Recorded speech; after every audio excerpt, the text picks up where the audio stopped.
Magandang umaga po at ating pong ipagpapatuloy ang ating pagtalakay patungkol sa sino ang Diyos at naroon na po ako sa part 4 ngayon ng aking pagtuturo. So, una po ay naunawaan natin na ang Diyos ang lumalang ng lahat-lahat. We should recognize it po sa ating mga buhay na ang Panginoong Hesus, ang Diyos sa masalangit. Sila po ang lumikha ng lahat-lahat. Ikalawa, ang Diyos ang may katakdaan sa bawat bagay na nangyayari sa buhay ng tao. Yan po yung aking last na topic. At ngayon po naman, sino ang Diyos? Siya po ang may plano. Ikatlo, ang Diyos ay may plano para sa kanyang mga nilalang. Okay, so maganda pong topic to kasi mahirap naman po yung tayo sasamba lang na sasamba sa Panginoon. Wala naman pala siyang plano sa atin. Di ba? Para din kasi kung magulang natin ang Diyos, tinuturing natin hindi lamang Diyos ang Panginoon, kundi bilang Ama natin,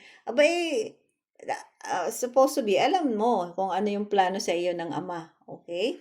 So, ngayon po, tayo po ang ating pong teksto ay mababasa natin sa Efeso chapter 4, verse 2-6. Pero itutuloy ko na po ito hanggang 10 para mas maganda po yung paliwanag. Bago palikhain ang sanlibutan, pinili na niya tayo upang maging kanya sa pamamagitan ng ating pakikipag-isa kay Kristo, upang tayo'y maging banal at walang kapintasan sa harap niya. Dahil sa pag-ibig ng Diyos, tayo kanyang pinili upang maging anak niya sa pamamagitan ni Hesus Kristo. Yan ang kanyang layunin at kalooban. Purihin natin siya dahil sa kanyang kahangahangang pagkalinga sa atin sa pamamagitan ng kanyang minamahal na anak. Tinubos tayo ni Kristo sa pamamagitan ng kanyang dugo at sa gayon ay pinatawad na ang ating mga kasalanan. Ganoon kadakila ang kanyang kagandahang loob na ibinigay sa atin sa pamamagitan ng kanyang karunungan at kaalaman. Ipinaunawa sa atin ng Diyos ang hiwaga ng kanyang kalooban na isa sa katuparan sa pamamagitan ni Kristo. Pagdating ng takdang panahon, layunin niyang tipunin ang lahat ng nilikha sa langit at sa lupa at ipasa ilalim ang mga ito kay Kristo. Amen. Ayan po. So, makikita po natin, tingnan po natin, ano ba yung plano ng Diyos sa akin? Kasi bilang siyang Ama natin sa langit, atin pong dapat maintindihan yun. Hindi tayo parang suntok lang sa hangin. Dapat po ay malinaw yon. Naiintindihan natin. Ganito po yan. Sabi dito, bago pa likhain ang sanlibutan. Okay. Wala pa po yung sanlibutan. Bago pa likhain. Sabi diyan, pinili na niya tayo upang maging kanya. Bago pa nilikha sa lahat, pinili na ng Panginoon talaga the very, tawag doon sa, ang pinakabuod ng kanyang plano ay talagang yung pagpili sa atin. Pinili na niya tayo para tayo sa Diyos. Kasi kaya tayo po, nasanla po lahat tayo sa kasalanan. At sinasabi po sa Romans chapter 6 na ipailalim tayo sa kapangyarihan ng kasalanan. Kaya mababasa po niyo yung Romans chapter 3, verse 6:23 na ang lahat ng tao ay nagkasala at walang sino mang naging nakaabot. Ano po ibig sabihin ng nakaabot? Hindi natin marireach yung standard ni God. Walang nakaabot sa kaluwalhatian ng Diyos. Kahit paanong pagsisikap ng isang taong siya'y kalugdan ng Diyos, hindi po niya yun tatanggapin. Dahil hindi po yun ang way na itinuturo sa atin ng Panginoon. Sinasabi po diyan na pinili na niya tayo upang maging kanya. Saan? Sa pamamagitan ninon ng ating pakikipag-isa kay Kristo Jesus. Kailangan pala po para do sa pagpiling yon ay may kaakibat. Yun po yung ating kapagpapasya na makipag-isa sa Panginoong Hesus. Ano po ibig sabihin ng makipag-isa? Iti tayo po tanggapin natin ng buong puso sa atin ang Panginoong Hesus at manampalataya tayo sa Kanya. na sa lahat ng ginawa niya manampalataya tayo na ang Panginoong Hesus ay muling nabuhay. At siyempre yun namang pananampalatayang yun ay hindi nakakulong doon. May kasama yung pagsisisi, pag-amin sa Diyos sa tayo nagkasala, pagtalikod sa kasalanan. At kung yun ay ating magawa na ang tatlong yun, ay di tayo mangangako sa Diyos na tayo naman ay susunod at magpapatuloy sa Kanya. At paano natin patutunayan yun? Ay di tayo magpapabautismo po. Yun po iyon. At yan sa pagbabautiso upang tayo'y maging banal at walang kapintasan sa harap niya. Sino po ang tinutukoy niya? Ang Diyos Ama sa langit. Para maging banal at walang kapintasan. Talagang kailangan po natin ang pakikipag-isa at pagtanggap sa Panginoong Hesus para po tayo ay makapamuhay ng may kabanalan at walang kapintasan. It is impossible, pero nothing is too difficult with God. Nothing is impossible to God. There is no impossible to God. Wala pong bagay na mahirap sa Diyos. Kahit imposible sa Diyos na siya makapamuhay ng banal at walang kapintasan, posible po yun. Pero ang susi po doon ay yung pakikipag-isa natin sa Panginoong Hesus. And then, bakit yun? Bakit ganun ang plano? Dahil sa pag-ibig ng Diyos. Ayun po ang pinaka dahilan, the very deep reason bakit pinili niya tayo at para maging banal at walang kapintasan from the beginning. Kasi po, yun ay dahil sa pag-ibig ng Diyos. Kaya tama po yung pong sinasabi sa John 3:16 na gayon na lamang ang pag-ibig ng Diyos Ama sa langit, na anong kanyang ginawa? Ibinigay niya sino? Ang kanyang bugtong na anak. Bakit? Upang ang sino man, reason,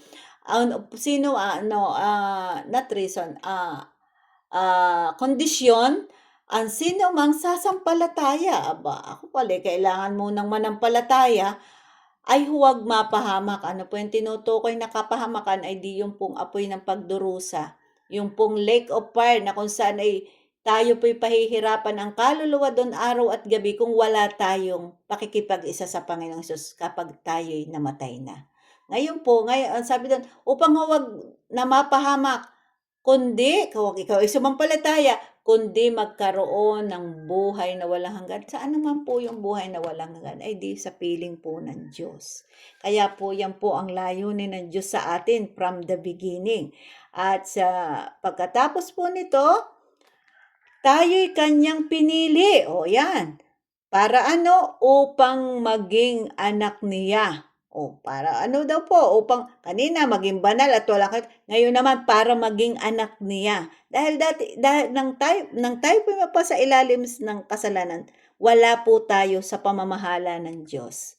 Tayo po, ang sabi dito, enmity of God tayo. Tayo kaaway ng Diyos. At ang Diyos ay napupuot sa atin dahil sa kasalanan. Yan. Upang maging anak niya, saan? Sa pamamagitan ni Kristo. Ilang ulit na po ito, mahalaga po iyon dahil sinasabi ng Bible, pagka po maraming beses inuulit ay talaga pong ipinagdidiinan ng salita ng Diyos na tayo ay magiging anak niya sa pamamagitan lamang ng Panginoong Hesus. Iyan ang kanyang layunin at kalooban. Iyan, ipinahayag sa atin na ito ang kalooban at layunin ng Diyos. Hindi po tayo ang maglalagay at magtatakda noon. Ang Diyos po ang nagtakda noon. Kaya naman, dahil doon sa katotohanan yon na nalaman natin, ay sino ang pipigil sa atin para purihin natin siya dahil sa kanyang kahangahangang pagkalinga sa atin.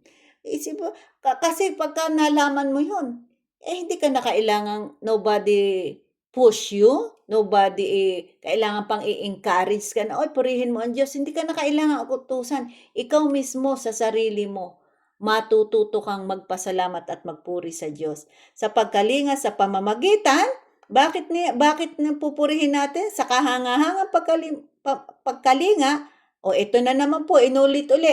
Sa atin, sa sa pamamagitan ng kanyang minamahal na anak, capital letter, which is walang iba kundi ang Panginoong Hesus po ang tinutukoy. Talagang wala akong para tayo kahit sa pagpupuri natin, hindi tayo basta diretso-diretso na agad sa Diyos Ama sa langit para makapagpuri. Kinakailangan muna mayroong tagapamagitan at mamamagitan yun sa pamamagitan yon ng kanyang minamahal na anak. Walang iba kundi ang Panginoong Hesus. Ngayon kung tayo laban sa Panginoong Hesus at tayo natin siya kilalanin ay hindi po tayo magsasayang lang po tayo ng ating panahon.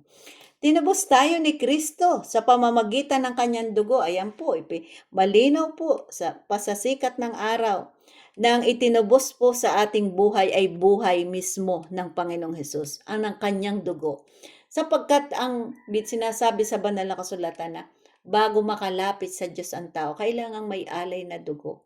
At dugo po ng Panginoong Hesus ang inalay niya sa Diyos Ama sa langit para sa atin, para tayong makalapit sa Diyos Ama. At sa gayon, ay pinatawad na ang ating mga kasalanan. Yan, nilinis sa tayo pinatawad na ng Diyos. Ang gagawin lang natin ay aminin natin sa Diyos na, Panginoon, oo nga, nagkasala po. Kasi kung hindi natin yung ginagawa, tayo po'y nananatili sa kasalanan at hindi po tayo makakalaya doon kahit pa po tayo magpabali-balingtong. Ayan.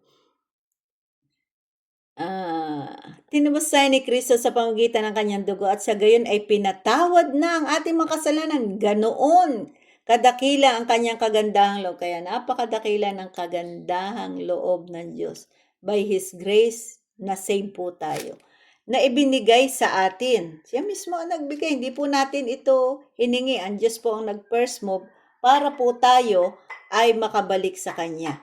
Sa pamamagitan ng kanyang karunungan at kaalaman, dahil ang Diyos ay marunong, alam niya kung ano ang mangyayari sa ating pag tayo hindi nakabalik sa Kanya. Sa pamamagitan ng kanyang karunungan at kaalaman, ipinaunawa sa atin ng Diyos ang hiwaga ng kanyang kalooban at pinaunawa, binuksan ng Diyos, bubuksan ng Diyos ang ating kaisipan, ipinaunawa sa atin ng Diyos ang hiwaga ng kanyang kalooban na isa sa katuparan sa pamamagitan ni Kristo. Yun na naman po. Kumaga, ipinaunawa niya ang kanyang kalooban, ang kanyang plano. May plano ng Diyos sa atin na tayo kanyang iniligtas na. Tayo kanyang inaabswelto na. Kinakalimutan na ng Diyos yung ating mga pagsalangsang sa Kanya. Ngayon, isa sa katuparan niya yon sa pamamagitan ng Panginoong Hesus. Kaya kung hindi po tayo makipag-isa sa Panginoong Hesus, ay wala po. Magsasayang lang po tayo ng oras kung ang buhay natin ay sinasabi natin tayo sa Diyos. Pero hindi naman ang Panginoong Hesus ang ginagawa natin tagapamagitan sa Diyos Ama sa langit. Ay wala pong silbi yun. Kaya wala na pong dapat tayong maging tagapamagitan kundi ang Panginoong Hesus lamang. Sapagkat siya po ay naiiba, bigaten san po siya. Siya po ay hindi nagkasala kahit kailan. Sa buong buhay niya nung siya po ay narito sa earth at bumaba dito sa earth. Kaya siya lamang po ang karapat-dapat at siya po yung itinakda ng Diyos Ama. Hindi na po, wala po sinabi, dito ka, para kayo dinggin ko yung panalangin, gamitin ninyo ang pangalan ni Policarpio, ni Juan, o ni kung sino man, o ng isa sa mga apostol ko, tumawag kayo kay Mateo at sa pamamagitan ni Mateo, kayo aking ililigtas. Wala pong ganun. Itanging pangalan lamang ng Panginoong Hesus ang tinukoy dito. At iyan po'y pinatutuhanan ng lahat ng mga sinulat ng mga propeta at ng mga apostol. At sa 10 po, last na po, pagdating ng takdang panahon, ang layunin niyang pagdating ng takdang panahon, there is time, Panginoon, sa Diyos, itinakda niya yon. Ibig sabihin, cannot na, hindi na yun maaari pang ipagpabukas. O pag dumating yung takdang panahon, yung itinakda ng Diyos, layunin niyang tipunin. Ang alin? Ang lahat ng nilikha sa langit at sa lupa. Magkakasama na po. Magkakaroon na po ng yung pong mga makalangit na nilikha at saka po yung mga nasa lupa na mga nakipag-join sa Panginoong Hesus ay magkaka-join na rin po sila. At yun po ay mangyayari sa bagong langit at bagong lupa na inihanda ng Diyos para sa atin. At paakit at ipasa ilalim ang mga ito kay Kristo. Kaya lahat ng mga nilikhang panlangit at maging sa lupa, ang magiging head po noon ay walang iba kundi ang ating Panginoong Hesukristo. Yan po, at sana po inaunawaan nating mabuti at ang layo ng Diyos sa ating mga tao upang kupkupin niya bilang mga anak niya at makapiling niya sa kanyang kalwalhatian magpakailanman. Ang layunin ng Diyos ay makapiling tayo magpakailanman. Hindi nilayo ng Diyos na ang sino may mapahamak. Abay, wala naman po. Ayaw naman nga po ng Panginoon tayo mapunta doon sa kapahamakan wala hanggang sa impyerno. Ang tao ay napapahamak dahil na rin sa kanyang tuwirang pagsuway at pagtalikod sa kalooban ng sa kanya ay lumalang. Ibig sabihin, kaya po tayo napapahamak, ay desisyon na po natin yon dahil tuwiran nating tinatanggihan ang iniaalok ng lumalang sa atin na kaligtasan. At last verse po natin, 2 Peter 3:9. Yeah, 2 Peter 3:9. Nawala yung aking, ayan. 1 Peter pala to. 2 Peter 3:9. Last verse po natin at matatapos na po tayo sa aking topic for today. 2 Peter 3:9. Ang Panginoon ay hindi nagpapabaya sa kanyang pangako gaya ng inaakala ng ilan. Hindi pa niya tinutupad ang pangakong iyon. Bakit? Alang-alang sa inyo. Sabi ng, ba't naman ang tagal ng Panginoon? Ayaw pa niyang dumating. Ayaw pa niyang dumating siya para iligtas yung mga sa kanya, yung kunin yung sa kanya at tumanggap naman ng parusa yung mga hindi sumakanya, hindi nanalig sa Panginoong Hesus. Bakit niya patuloy na dumarating ang umaga, gabi, umaga uli, o dinudugtungan pa niya palagi yung buhay natin, binibigyan pa niya ng pagkakataon ang lahat upang makapagsisi at tumalikod saan sa kasalanan sapagkat hindi niya nais na may mapahamak. Yan po ang dahilan ng Panginoon. Kaya kung naririnig po natin ang tinig at salita ng Diyos, ay huwag na po tayong magmatigas ang ating puso. At huwag na po tayong igigiit pa natin yung ating pinaniniwalaan at yung ating pinapraktis na mali. Sapagkat bawat araw na ibinibigay ng Diyos sa atin ay yung po ay chance sa atin para tayo'y magsisi at tumalikod sa ating mga kasalanan. Binibigyan pa niya ng pagkakataon ng lahat upang makapagsisi. Hindi lang po makapagsisi at tumalikod sa kasalanan. Sapagkat hindi niya nasa ang tayo mapahamak. Dalawa lang po yan, may opposite po yan. Everyday na ibinibigay sa iyo ng Diyos at hindi ka na magsisisi at hindi mo ka makikipag-isa sa Panginoong Hesus, di everyday din po ay dumadami yung iyong kasalanan. Kasi biruin mo ngayong araw na to, narinig niyo po itong mensahe kasi ito pong aking sinishare, hindi po ito galing sa akin, galing po yan sa Panginoon. Ginagamit lamang po ng Panginoon ako para ibahagi ito sa inyo through online. Ngayon sabi po dito, pag hindi tayo nagsisi, doon sa araw na ito, kunwari ngayon narinig ninyo to, narinig niyo yung katotohanan. Tapos ayaw niyong paniwalaan, ayaw niyong tanggapin yung iniaalok ng Diyos na kaligtasan. Ang nadagdagan na naman yung inyong mga kasalanan. At yung kinabukasan, ganun uli po. Ganun everyday na binubuhay ka ng Diyos. Chance po yun sa inyo para pagbago tayo. Ngayon, kaya po yung isang araw ay provision po yun ng Diyos sa bawat isa sa atin para tayo makabalik sa Diyos. Hindi po dahil ikaw dahil may mga anak ka pang pakakainin, may mga anak ka pang pag-aralin, kasi kahit po tayo mawala, ang Diyos pong bahala sa mga maiiwan natin. Ang dahil lang kaya ka binubuhay ng Diyos ay chance mo yon para makabalik ka sa Diyos sa pamamagitan ng kanyang minamahal ang buktong na anak, ang Panginoong Hesus. Ngayon po, pag hindi po tayo at dumating na yung takda ng nasa hangganan, kasi kahit po ang Diyos ay mahaba ang kanyang pasensya, at malawak, malaki, malalim ang kanyang pagmamahal sa atin, meron din pong hangganan. At kapag tayo po doon sa hangganan yung everyday na ibinibigay na chance sa atin ng Diyos, ay hindi po tayo nakabalik sa Kanya doon sa last breath ng ating buhay. Ay di yung pong lahat ng naiipong chance na yon, yun po ang huhusga ng nadadagdagan yung punishment o yung parusa sa atin dahil dun sa ating pagsuway at hindi pagtanggap sa Panginoong Hesus. Kaya marami pong pagsuway na ginagawa ang tao at lahat po ng pagsuway na ito'y pananagutan natin sa Diyos. Ngunit ang pinakamalaking kasalanang magagawa ng tao sa kanyang buhay ay yung hindi niya tanggapin ang Panginoong Hesus na iniaalok na. Biruin niyo po ang Diyos na nag-aalok sa atin tapos ayaw pa natin tanggapin. Kaya po sinasabi na meron pong mga pangkahatulang pangkasaysayan, ngunit kapag tayo po ay hindi natin po tinanggap ang Panginoong Hesus, may hatol na po sa atin ang Diyos. Ang hatol niya ay tayo po hindi natin makikita ang Diyos at hindi po tayo makakasama doon sa buhay na walang hanggan sa piling ng Diyos. Sa halip lubusang pagkawalay sa Diyos at pagkapahamak doon sa apoy ng pagdurusa.